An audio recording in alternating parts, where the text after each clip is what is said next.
Hello, and welcome back to One Ritual, a channel where we explore evidence-based and alternative approaches to wellness, body, and birth. Today, we're going to be talking about mastitis.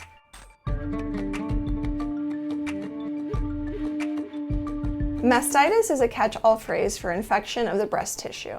This can affect breastfeeding women, but also non-breastfeeding women. It's more common in breastfeeding women because they are breastfeeding. 1 out of 10 women will get mastitis at least once during her breastfeeding journey. Breastfeeding is a supply and demand system, so when we start to do things to manipulate the supply, this can sometimes cause mastitis. I'll list a few of the main reasons that we get mastitis and how to treat them. So first, if you're trying to put your baby on a sleeping schedule, this can mean that your body is producing milk, however it's not being released. This will often affect the breast tissue and cause an infection. So if you are going to put your baby on a sleep schedule, at least try pumping in the first few days so that the milk doesn't get backed up and cause an infection. Second, if your baby has an improper latch, this might mean that the milk is not coming out and flowing in the appropriate way, and it can get backed up and cause the infection.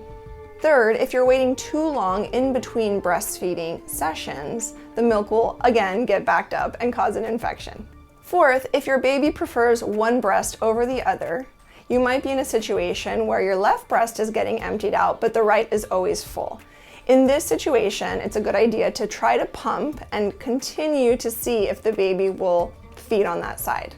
Mastitis can feel like flu-like symptoms. Sometimes women get body aches, sometimes they get fevers, sometimes they get hot, they get cold. Breastfeeding tends to feel very painful when you have mastitis, but it is very important to continue to breastfeed. At this time, you might think, I'll pump instead of feeding, but pumping actually can agitate the infection. So some of the things that you can do to get through mastitis quickly are first, find yourself a good quality probiotic. This will help build up the good bacteria in your system to try and fight off the infection. Second, take in a lot of really hearty and warming broths, just like you would if you had the regular flu or a cold.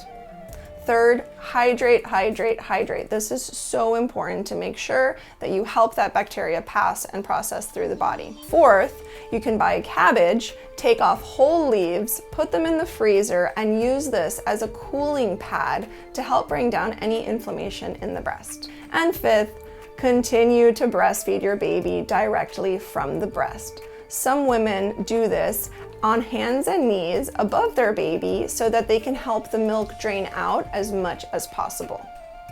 If you've tried some of these things, and if you've tried maybe homeopathic or natural remedies for mastitis and they didn't work, then do consider going to the doctor after 4 or 5 days and seeking out a prescription for amoxicillin, which they say is not as harmful for babies' systems if they are breastfeeding from a mother who has taken an antibiotic. If you like this video, please click like, subscribe, and share, and I would love to hear about your mastitis stories in the comments below. If you have any tips for how you got over your mastitis, please share them.